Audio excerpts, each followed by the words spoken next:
تیرا کلام رہے گا قائم پہاڑ جب نہ رہے خدایا، تیرے منہ کی ایک بات بھی ٹلے گی نہ چاہے کچھ بھی ہو، تیری مانند یہ ہے زندہ سونے سے بھی قیمتی، میرا دل یہ دے گواہی ہے یہ کتاب عظیم، نازل کرے اپنا کلام شکستہ دلوں کو سکون ملے، تاریکی دور ہو میری راہیں روشن کر، دل اپنا کلام کثرت سے اے خدا بدل دے، رہائی دے کثرت سے پھل ملاؤ، کلام رہے گا قائم پہاڑ جب نہ رہے خدایا، تیرے منہ کی ایک بات بھی ٹلے گی نہ چاہے کچھ بھی ہو۔ عزیز ناظرین، میں ایاد ظریف آپ سب دیکھنے والوں کو ہمارے روز کے بائبلی مطالعہ پروگرام کی اس نئی قسط میں خوش آمدید کہتا ہوں۔ اس پروگرام میں ہم بائبل مقدس کی تمام کتابوں یعنی پیدائش سے مکاشفہ تک کا تفصیلی مطالعہ ہر سوموار سے جمعہ آپ لوگوں کے لیے پیش کرتے ہیں، اور ہم نئے عہد نامے کی پہلی کتاب یعنی متی کی انجیل کا مطالعہ کر رہے ہیں۔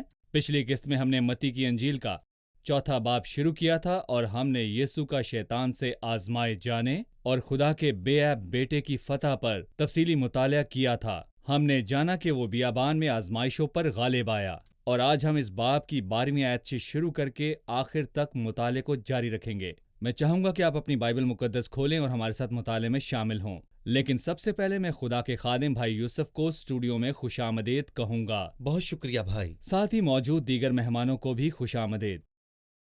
بھائی، شیطان کے آزمانے اور یسوع کی اس پر فتح کے اس حصے کے بعد آنے والی آیات کا نصف مضمون کیا ہوگا؟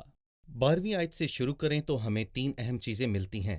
اول، مسیح نبوتوں کو پورا کرتے ہوئے اپنی خدمت کا آغاز کرتا ہے اور گلیل کی جھیل کے کنارے چلتے ہوئے اپنے 4 شاگردوں کو اپنے پیچھے چلنے کی ہدایت کرتا ہے، اور آخری بات یہ ہے کہ مسیح کی خدمت اور اس کی نوعیت کی اور پھر اس کی پورے ملک میں شہرت ہے۔ ان آیات کو پڑھنے سے پہلے میں آخری آیت پر آپ سے بات کرنا چاہوں گا۔ پچھلے حصے کا اختتام ہم نے 11ویں آیت پہ کیا۔ جی۔ تب ابلیس اس کے پاس سے چلا گیا اور دیکھو فرشتے آ کر اس کی خدمت کرنے لگے۔ آپ نے مسیح اور اسرائیل کے درمیان مماثلت اور مطابقت پیدا کر دی ہے۔ اسرائیل بیابان میں ناکام ہوئے جبکہ مسیح نے بیابان میں فتح پائی۔ پھر مسیح اور آدم کا موازنہ، آدم نے ناکامی پائی لیکن مسیح بیابان میں فتح مند ہوا۔ اس بیابان میں آدم کو باغ عدن سے نکالنے کے بعد فرشتوں کا کیا کردار رہا اور مسیح کی آزمائش پر غالب آنے کے بعد ان کا کیا کردار رہا؟ یہ بات تو صاف ظاہر ہے کہ آدم اور ہوا کو باغ عدن سے نکالنے کے بعد کروبیوں نے آدم اور ہوا کو زندگی کے درخت کے پاس آنے سے روکا تھا، اور اب ان کے پاس زندگی کے درخت کے پاس آنے کا کوئی حق نہیں، جو کہ خدا نے باغ کے بیچوں بیچ لگایا تھا۔ وہ گناہ کر چکے تھے، لیکن یہاں پر آدم کے برعکس مسیح کامیاب ہوا تھا۔ مسیح کو آدم سے زیادہ مشکل حالات کا سامنا کرنا پڑا، ایک ایسی جگہ جہاں زندگی کی تمام آسائشیں موجود ہوں، پر وہ گناہ میں گر گیا۔ لہٰذا یہاں آدم کو فرشتوں نے باغ عدن سے نکال دیا تھا، لیکن ابن آدم یہاں جسمانی ضرورتوں کو پورا کرتے ہوئے خدمت کر رہا ہے، جیسا کہ متی میں لکھا ہے۔ لہٰذا اس کی خدمت کا آغاز 12ویں آیت سے ہوتا ہے۔ جی۔ میں کچھ آیات پڑھنے کے بعد آپ سے سوال پوچھوں گا۔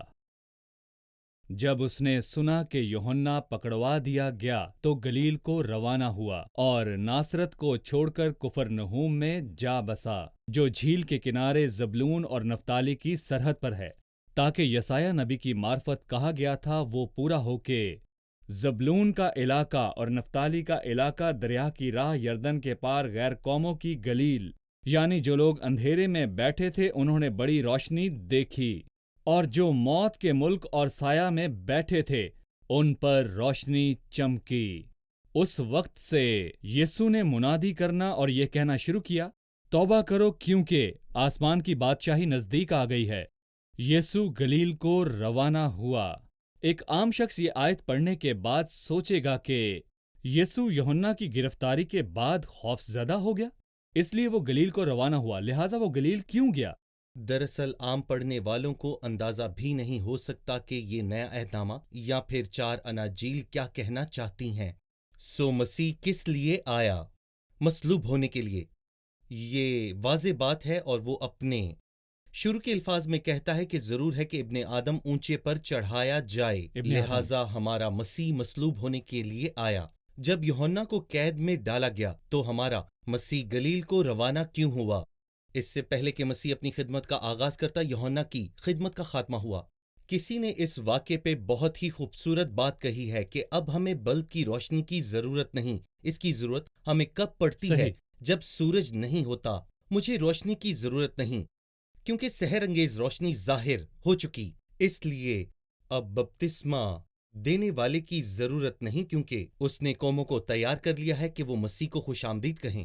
اور خدا ترس لوگوں کے مسیح کے پیچھے آنے کے بعد اب بپتسمہ دینے والے کی خدمت کی ضرورت نہیں، جبکہ مسیح خود آ گیا ہے اور اس نے کہا کہ آسمان کی بادشاہی نزدیک آ گئی ہے، اور یہ بات مسیح یسوع کے وسیلے سے پوری ہوئی ہے۔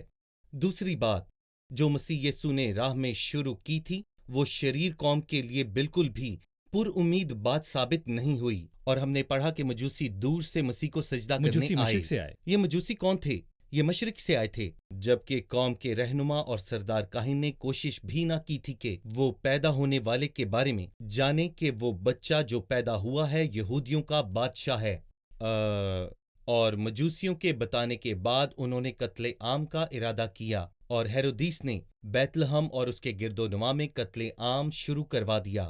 ہم یہاں بھی وہی منظر دیکھتے ہیں جب بادشاہ کا نمائندہ قید میں ڈالا جاتا ہے۔ یہ کس کی طرف اشارہ ہے؟ کیا مسیح یسوع کی خدمت کو قبول کر لیا گیا ہے، یا یہ اس کی طرف ایک اشارہ ہے کہ آگے تاریک اندھیرا ہے؟ افسوس کہ یہ تاریک اندھیرا اس قوم کی طرف سے ہے جس قوم سے وہ پیار کرتا ہے، جن کو وہ آزاد کرنے آیا۔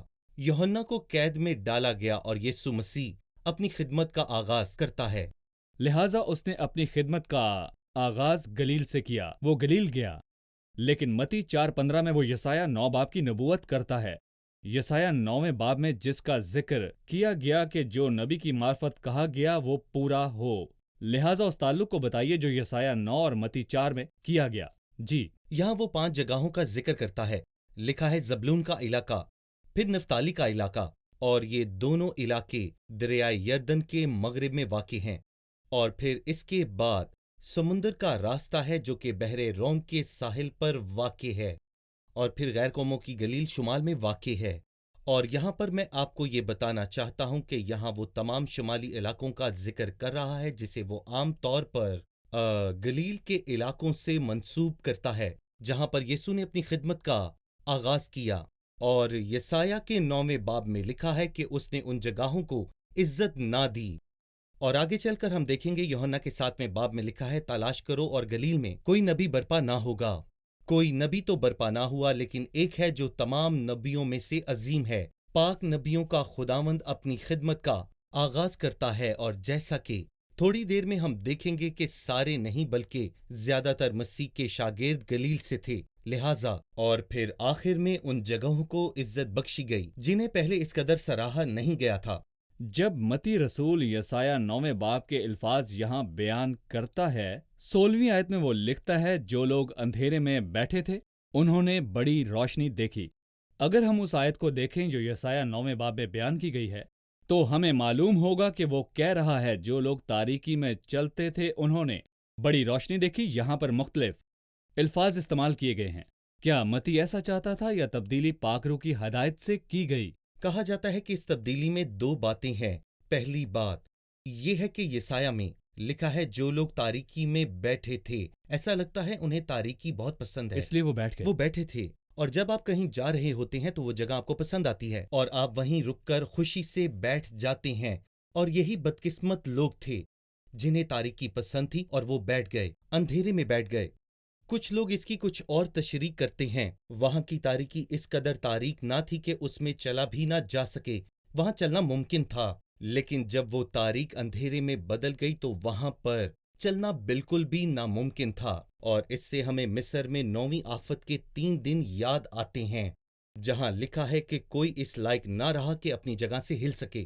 مکمل تاریکی چھا گئی تھی اور جب لوگ ہلنے جلنے کے لائق نہ رہے تو وہ ایک جگہ پر بیٹھ کر رہ گئے تھے۔ وہ 3 دن 3 راتیں بہت ہولناک تھیں۔ جو آپ کہہ رہے ہیں اس کی تصدیق کے لیے ہم پہلے زبور کا پہلا حصہ دیکھیں گے۔ مبارک ہے وہ آدمی جو شریروں کی جی، صلاح پر نہیں چلتا اور خطا خطا کاروں کی راہ میں کھڑا نہیں ہوتا اور ٹھٹھا ٹھٹھا بازوں کی مجلس میں نہیں بیٹھتا۔ برائی کی راہ میں بیٹھنا شریروں کی مجلس میں بیٹھنے کا سبب بن سکتا ہے۔ یسایہ میں لکھا ہے جو اندھیرے میں چلتے تھے تاریکی میں بیٹھ گئے۔ جب یسوع آیا تاریکی میں بیٹھے تھے۔ ہم ایک چھوٹے سے وقفے کے بعد دوبارہ حاضر ہوں گے۔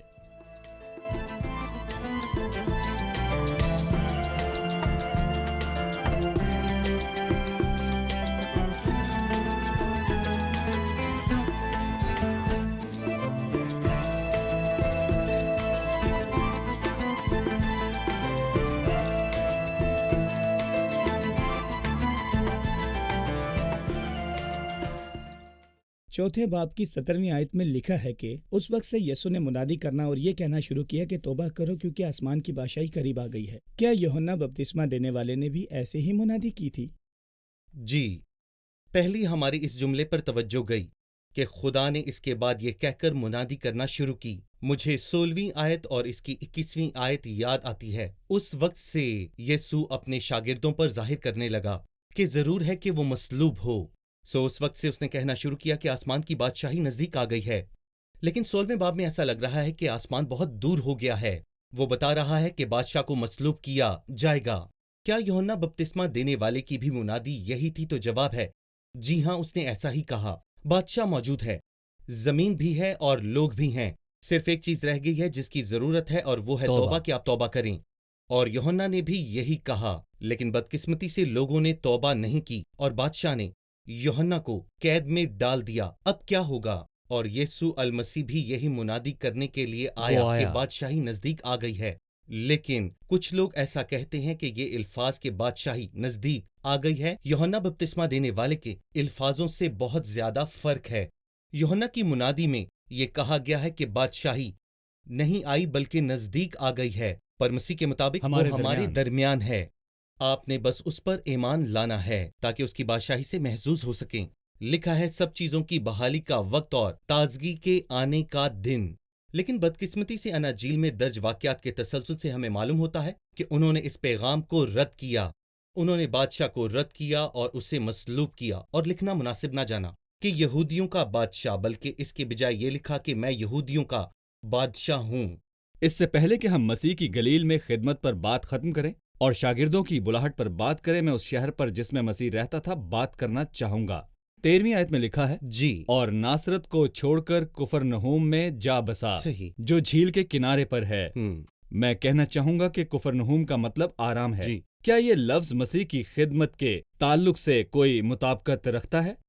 کفرنہوم پر بات کرنے سے پہلے میں ناصرت پر بات کرنا چاہوں گا۔ اس نے اسے کیوں چھوڑا؟ اس کا ذکر یہاں پر آپ کو نہیں ملتا، لیکن جب آپ لوکا کا 4 باب پڑھتے ہیں، یہ بڑے افسوس کی بات ہے کہ یسوع ناصرت سے تھا اور ناصری کہلایا۔ جیسا کہ یسوع نے کہا کہ اس نے ناصرت کو قبول کیا، انہوں نے اسے بڑے بھیانک انداز میں قتل کرنے کی کوشش کی، اگرچہ کہ وہ سبت کا دن تھا اور وہ اس کے منہ سے نکلے الفاظوں سے حیرت انگیز ہوئے، لیکن پھر بھی وہ اسے شہر سے باہر لے گئے، اس پہاڑ پر جہاں ان کا شہر بسا ہوا تھا، کہ کوئی اس کو دھکا مار کر گرا دے اور یہ ایک گمنام آدمی کے نام سے قتل کا کیس بن جاتا اور لوگ اس کو آسانی سے بھول جاتے اور بات ختم ہو جاتی۔ انسان کس قدر برا ہو سکتا ہے۔ اس نے ناصرت کو چھوڑا اور کفرنہوم میں جا بسا، اور اس وقت سے کفرنہوم مسیح کا شہر بن گیا۔ جب ہم متی کی انجیل اس کے 9ویں باب کو پڑھتے ہیں تو اس میں لکھا ہے کہ مسیح اپنے شہر کفرنہوم میں آیا، اور گویا کہ اس کا مطلب ہے آرام کا شہر۔ اور میں آپ کو یہاں پر یہ کہوں گا، آپ کچھ لمحوں کے لیے تصور کریں، کس نے ماتم کرنے والوں کو آرام بخشا؟ اس نے ہیکل میں کہا کہ میں کچلے ہوئوں کو آرام دینے آیا ہوں۔ وہ کفرنہوم میں آیا، اور اس میں مناس شہر کے متعلق ہم انجیل میں دیکھیں گے۔ کیا مسیح جب کفرنہوم میں آیا تو اس سے اس کو کوئی فائدہ ہوا؟ کیا انہوں نے بادشاہ کو قبول کیا، ایمان لائے؟ اس کا ذکر 11ویں باب میں ہوا۔ افسوس تجھ پہ کفرنہوم، جو معجزے تجھ میں ہوئے اگر وہ سور اور سدیا میں ہوتے تو وہ کب کے توبہ کر لیتے۔ اور بائبل مقدس کی چاروں اناجیل میں 7 معجزات ہیں جو کفر نحوم میں ہوئے، لیکن اتنا سب کچھ ہونے کے باوجود انہیں کیا فائدہ ہوا؟ ان لوگوں نے اس سے کیا سبق سیکھا؟ کچھ جی نہیں۔ ٹھیک ہے، آئیے اب ہم 18ویں آیت سے 22ویں آیت تک کا مطالعہ کریں۔ یہاں شاگردوں کو بلایا جاتا ہے، لہٰذا اب میں آیات پڑھنے کے بعد آپ سے سوال پوچھوں گا۔ اور اس نے گلیل کی جھیل کے کنارے پھرتے ہوئے 2 بھائیوں یعنی شمعون کو، جو پطرس کہلاتا ہے، اور اس کے بھائی اندریاس کو جھیل میں جال ڈالتے دیکھا، کیونکہ وہ ماہی گیر تھے، اور ان سے کہا، میرے پیچھے چلے آؤ، میں تم کو آدمگیر بناؤں گا۔ وہ جال چھوڑ کر اس کے پیچھے ہو لیے، اور وہاں سے آگے بڑھ کر اس نے اور 2 بھائیوں کو یعنی زبدی کے بیٹے یعقوب اور اس کے بھائی یوحنا کو دیکھا کہ اپنے باپ زبدی کے ساتھ کشتی پر اپنے جالوں کی مرمت کر رہے ہیں، اور ان کو بلایا۔ وہ فوراً کشتی اور اپنے باپ کو چھوڑ کر اس کے پیچھے ہو لیے۔ میں چاہوں گا کہ آپ ہمیں ان شاگردوں کی پہلی ملاقات کے تعلق سے بتائیں، جس میں پطرس، اندریاس، یعقوب اور یوحنا شامل ہیں۔ بے شک یہ پہلے شاگردوں میں سے ہیں جنہیں مسیح نے چنا اور یہ ان کے پیچھے چلے، اور یہ پہلی ملاقات نہیں تھی، جیسا کہ ہم یوحنا کے پہلے باب میں پڑھتے ہیں۔ ہم پڑھتے ہیں کہ یعقوب اور یوحنا بپتسمہ دینے والے کے شاگرد تھے، اور انہوں نے اسی کے منہ سے یہ سنا تھا کہ دیکھو یہ خدا کا برا ہے، لہٰذا وہ یوحنا کو چھوڑ کر مسیح کے پیچھے ہو لیے۔ پھر اندریاس اور شمعون آئے، اور یوحنا کا بھائی یعقوب آیا۔ یہ پہلے 4 شاگرد ہیں جو یسوع کے پیچھے آئے اور بلائے گئے تھے، میرے پیچھے چلے آؤ، میں تم کو آدمگیر بناؤں گا۔ اس سے پہلے کہ ہم اس حصے کو جاری رکھیں، آپ نے لوکا 4 کا حوالہ دیا، جس میں یسوع کے ناصرت چھوڑنے کی کہانی ہے، جی اور یہاں پر یوحنا پہلے باب میں پہلے شاگرد کی کہانی ہے۔ صحیح۔ کچھ ایسے حصے ہیں جن کا ذکر پاک روح نے متی کی انجیل میں نہیں کیا، لیکن ان کا ذکر باقی اناجیل میں ہوا ہے، کیونکہ چاروں اناجیل ایک دوسرے کی تکمیل کرتی ہیں۔ اناجیل کا کوئی متبادل نہیں، بلکہ 4 اناجیل ایک کہانی کو پایہ تکمیل تک پہنچاتی ہیں، لہٰذا ہمیں چاروں اناجیل کی طرف جانا ہوگا۔ آپ کیا کہیں گے؟ اگر ہمیں واقعات کو تاریخی ترتیب سے رکھنا ہے تو پھر ہمیں اس خالی جگہ کو پر کرنا ہوگا، لیکن انجیل ایک مکمل کتاب ہے جو اپنے اندر سچائی رکھتی ہے اور اس کا ایک نظریہ ہے۔ صحیح، لیکن میں وضاحت کرنا چاہتا ہوں کہ چاروں اناجیل ایک دوسرے کی تکمیل ہے۔ بالکل۔ جی، ہم نے پہلے شاگرد کی بات کی اور آپ نے کہا کہ مسیح ان سے ملا، لیکن یوحنا پہلے باب میں خداوند ان سے ملا۔ اگر ہم مسیح کے شاگردوں کی بات کریں تو مسیح نے صرف 4 شاگردوں کو چنا تھا، اور ان میں سے ہم صرف 7 کی کہانی سے واقف ہیں، اور ہم نہیں جانتے کہ باقی 5 کو کیسے سنا، 7 کہاں سے آئے تھے۔ ان 4 کے متعلق ہم یوحنا کے پہلے باب میں پڑھتے ہیں، اور یہاں پر فلپس اور نتنیل کا اضافہ ہوتا ہے، اور جب ہم متی کا 9واں باب پڑھتے ہیں، یہاں پر متی کا ذکر ہے جو کہ محصول لینے والا تھا اور لاوی تھا، جس نے انجیل بھی لکھی۔ ہم ان کے بارے میں جانیں گے کہ انہیں کہاں اور کیسے چنا، لیکن باقی شاگردوں کے بلائے جانے کے متعلق ہم کچھ زیادہ نہیں جانتے، بس مسیح نے انہیں چنا۔ یہاں ہمیں 2 سے متعلق پتہ چلتا ہے کہ وہ اپنے جال ڈال رہے جی تھے، اور اس نے ان سے کہا کہ میں تمہیں آدمگیر بناؤں گا۔ جی اور یوحنا اور یعقوب کے بارے میں بھی جانا کہ وہ اپنے جالوں کو مرمت کر رہے تھے۔ صحیح۔ یہ محض ایک بیان ہے یا اس کا کوئی علامتی معنی بھی ہے؟ آپ اس کے بارے میں کیا کہیں گے؟ دراصل ایسا ہے کہ ان کی خدمات میں ایک مفہوم ہے، اور واچ مین جو کہ ایک مشہور مسیح لکھاری ہے، اس نے ایک زبردست کتاب اس خیال کے متعلق لکھی ہے۔ اس نے کہا شمعون جال ڈال رہا تھا اور یوحنا جال مرمت کر رہا تھا اور پالوس خیمہ بنا رہا تھا۔ اس نے یہ کہا کہ جب یسوع ان لوگوں کو ملا یا پھر ان کو بلایا تو وہ لوگ یہی کام کر رہے تھے، اور اس لکھاری نے اپنی کتاب میں ان کی خدمات کے متعلق خدمت کی بتایا۔ نوعیت۔ جی بالکل۔ لہٰذا پطرس جال ڈالتا تھا کیونکہ وہ ایک بہترین مچھوارا تھا۔ پینتیکوس کے دن وہ 3000 لوگوں کو مسیح کے پاس لایا تھا، اور وہ جال بنانے میں بہت ماہر تھا۔ وہ زندہ رہنے والوں میں آخری تھا، اور ناستک کے ماننے والے اپنی جھوٹی تعلیم کے ساتھ مسیحت میں آنا شروع ہو گئے۔ لہٰذا اس نے جالوں کی مرمت کی، اور اس نے اپنی انجیل میں مسیح کی الہی فطرت کے متعلق ہمیں بڑے واضح الفاظ میں بتایا، اور اپنے خط میں مسیح کی انسانی حقیقت کے بارے میں روح شناس کروایا تھا۔ پالوس وہ شخص تھا جو خیمے بناتا اور ان میں رہتا، بھید سے لیکن اس نے متعلق۔ ہمیں کلیسیا کے صحیح۔ بڑے بھید کے متعلق بتایا تھا۔ بھائی یوسف، بہت شکریہ۔ ہم یہاں ایک وقفہ لیں گے اور پھر دوبارہ حاضر ہوں گے۔